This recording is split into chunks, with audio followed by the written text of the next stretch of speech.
1 minute मौलाना ने दिया है, 2 मिनट अमीर शरीफ से उधार लेता हूँ, 3 मिनट में पूरा करूँगा। मेरे मकाले का उन्वान है क़ैद फिरंग में सहाफ़त की आबरू रखने वाला कलम का धनी मौलाना सैयद शाह मोहम्मद उस्मान गनी।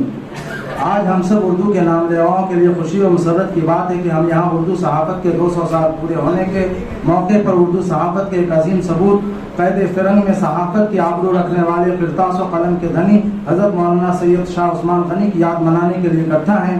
अभी कुछ दिनों पहले उर्दू वालों ने फिरंगियों के हाथों शहीद होने वाले उर्दू के पहले सहाफ़ी मौलवी मोहम्मद बाकर की याद भी मनाई। गुमनाम जियालों को याद करने का यह अच्छा सिलसिला शुरू हुआ है। हम उम्मीद करते हैं कि यह सिलसिला चलता रहेगा। उर्दू वाले मुस्तकबिल में तारीख के गर्द में दफन और भी नाबगैर रोजगारों की जिंदगी को सामने लाएंगे, जिन्होंने नाम और नमूद की परवाह किए बगैर अपने लहू के रोगन से उर्दू की शमा रोशन की, जिनकी वजह से आज उर्दू वालों के काशाने बरक़ी कुमकुमों से जगमगा रहे हैं। 1823 मुताबिक 1238 हिजरी में कलकत्ता से जामे जहानुमा के जरिए शुरू होने वाली उर्दू अखबार की तारीख ने आज कमरी तकवीम के एतबार से 208 साल और शमसी तकवीम से 199 साल 8 महीने पूरे कर लिए हैं। इन 200 सालों में गिनती के अखबार ही ऐसे हैं जिन्होंने 100 बरस या उससे ज़्यादा की उम्र पाई। मौजूदा वक्त में जो उर्दू अखबार 100 साल से जिंदा हैं, उनमें नुमाया नाम इमारत शरिया से निकलने वाला उर्दू अखबार हफ्तावार नकीब का भी है, जिसका पहला शुमारा 3 अगस्त 1924 मुताबिक यकम मुहर्रम 1343 हिजरी को जदीद इमारत के नाम से निकला। आज इस अखबार को कमरी तकवीम के एतबार से 101 साल से जायद हो गए हैं। आज हम सब इसी अखबार के पहले मुदीर हज़रत मौलाना सैयद शाह मोहम्मद उस्मान गनी को याद कर रहे हैं। हालांकि जब इस अखबार का पहला शुमारा निकला तो इसका मकसद वही इस्लामी खिदमत को करार दिया गया, लेकिन अंग्रेज़ों के जबर इस्तेबदाद के खिलाफ आवाज़ उठाने की समाजी जिम्मेदारी को भी इस अखबार ने बखूबी निभाया। अकाबिर इमारत शरिया ने अंग्रेज़ों के खिलाफ कलमी जिहाद की राह अपनाई और अकबर इलाहाबादी के शेर पर अमल किया कि खींचो न कमानों को न तलवार निकालो, जब तोप मुकाबिल हो तो अखबार निकालो। चुनांचे मुदीर इमारत के तहरीरी तीर नश्तर ने अंग्रेज़ों के दिलो दिमाग को इस तरह छलनी कर दिया था कि बिलाखिर उन्होंने न सिर्फ इस अखबार पर पाबंदी लगाई, उसके शुमारों को जब्त किया, अखबार पर जुर्माना आयद किया, बल्कि उसके मुदीर को गिरफ्तार करके पाबंदी सलासिल भी कर दिया। ज़ैद की सदरों में सिर्फ इस मुकदमे बगावत की मुख्तसर झलकियाँ आपके सामने पेश करूँगा। जरीद इमारत के जिल्द 3 शुमारा नंबर 1 ता 10 इस मुकदमे की पूरी रूदात शाये हुई है। इस रूदात के मुताबिक मुदीर इमारत पर जरीद इमारत जिल्द 2 शुमारा 21 में शाये शुदा मजमून हुकूमत और मुसलमान नज़ला पर उज़्व ज़ईफ़ और इज़्ज़त की इशाअत पर बगावत का मुकदमा ताज़ीरात हिंद की दफ़ा 124 अलिफ के तहत दायर किया गया। यह मुकदमा गवर्नर इन काउंसिल के हुक्म से देवव्रत मुखर्जी सब इंस्पेक्टर थाना पीर बहर पटना ने दायर किया था, जिसकी पहली पेशी 12 जुलाई 1926 को खान बहादुर मौलवी मोहम्मद हमीद साहब सीनियर डिप्टी मजिस्ट्रेट की अदालत में हुई थी। सरकारी वकील राम बहादुर थे और मुदीर के वकील दिफा मिस्टर मोहम्मद यूनिस बार मौलवी मुजीबुर रहमान और मौलवी सैयद महमूद शेख साहिबान थे। मुद्दई ने मज़कूरा मज़मून को बाग़ियाना यानी सदिशस करार देते हुए अदालत में मज़मून और उसका अंग्रेजी तर्जमा पेश किया था। अंग्रेजी तर्जमा सरकारी मुतरजिम मिस्टर A.B. सिन्हा की निगरानी में उनके असिस्टेंट मौलवी अनवार अहमद ने किया था। दूसरी पेशी 26 जुलाई 1926 को हुई थी। इस पेशी में मुद्दालय के वकील के तौर पर मौलवी फजलुर रहमान मुख्तार भी थे। इस पेशी में मुद्दई की तरफ से जिल्द 2 शुमारा नंबर 21 के अलावा जिल्द 2 शुमारा नंबर 4, जिल्द 2 शुमारा नंबर 20, जिल्द 2 शुमारा नंबर 24 को भी पेश किया गया और दावा किया गया कि इनमें शाये मज़ामीन भी बाग़ियाना है। जिल्द 2 शुमारा 4 में शाये मज़मून का उन्वान था हुर्मत मदीना तैयबा व फितना हिंद। शुमारा 22 के मज़मून का उन्वान था सहसराम में हिंदुराज। चूँकि हुकूमत इन पर्चों को जब्त कर लिया, इसलिए अखबार के रिकॉर्ड रूम में वो मज़ामीन मौजूद नहीं है।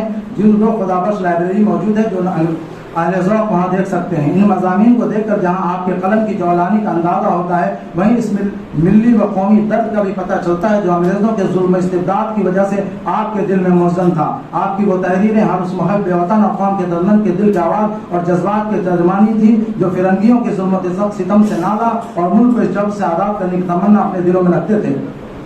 और इस मुकदमे की तकरीबन 5 पेशियाँ हुई थीं और उसके बाद ये फैसला हुआ 27 नवंबर 1926 को। फैसला 1 साल कैद महज और 500 रुपये जुर्माना का हुआ था। जुर्माना अदा न करने की सूरत में मजीद 6 माह की कैद महज का हुक्म हुआ था।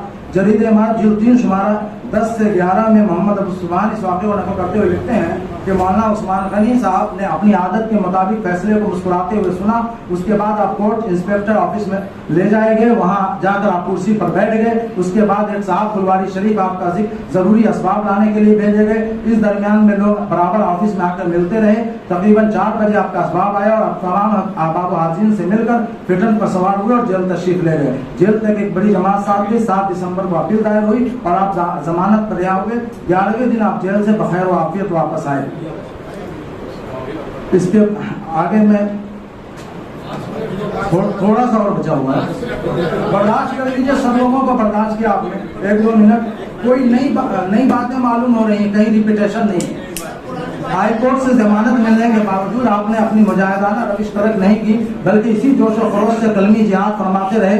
اپنے اس عزم کا اظہار کرتے ہوئے جلد 3 شمارہ نمبر 23 جو 16 فروری 1927 کو شائع ہوا, اس میں خود لکھتے ہیں کہ ہمارے صوبے کی سب سے بڑی عدالت کے سب سے بڑے حاکم نے جو فیصلہ صادر فرمایا آپ کو معلوم ہو چکا, اس کی اعادے کی ضرورت نہیں. قارئین کرام کو یہ تو معلوم ہی ہے کہ اس ابتلا میں اللہ عز و جل نے اپنے ایک ناچیز بندے کو ثابت قدم رکھا اور جدید عمارت کی جو روش تھی قائم رہی. آج ہم قارئین کو پھر اس کا یقین دلاتے ہیں کہ جس طرح جدید عمارت حق و صداقت کے اظہار میں بے خوف و بے باک رہا ہے اور اب تک اس کا جو مسلک رہا ہے وہ برابر رہے گا, اور انشاءاللہ اس میں ذرہ برابر فرق نہ آئے گا, اور آزادی اور استقامت کے ساتھ حسب دستور اسلام اور مسلمانوں کی خدمت کرتا رہے گا.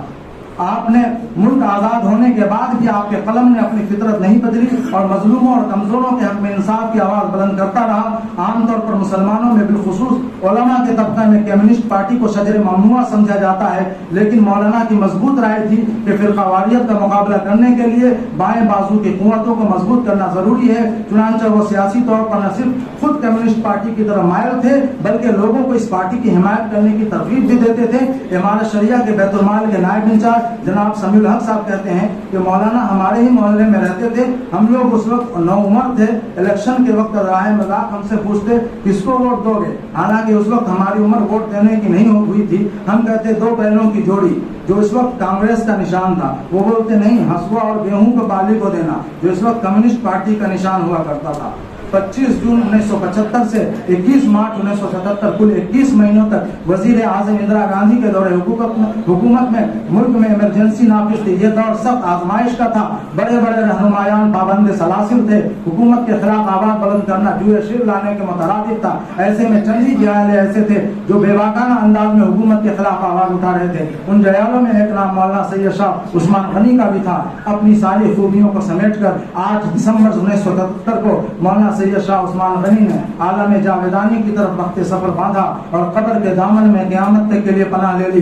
مگر آپ کی تحریریں, آپ کے خیالات, آپ کے افکار قبر سے باہر زندہ ہیں. ہم سب بھی ایسے ہی اپنی خوبیوں, خامیوں اور کرتوتوں کو لے کر ایک دن قبر میں سما جائیں گے. زندوں کی ذمہ داری ہے کہ وہ جانے والوں کی اچھی چیزوں کو یاد کرتے رہیں اور یاد دلاتے رہیں کہ آنے والے ان سے سبق لیا کریں. گاہے گاہے باز بخاں یہ قصہ پارینہ را تازہ خواہی داشتن گرداب ہائے سینارا. الحمدللہ.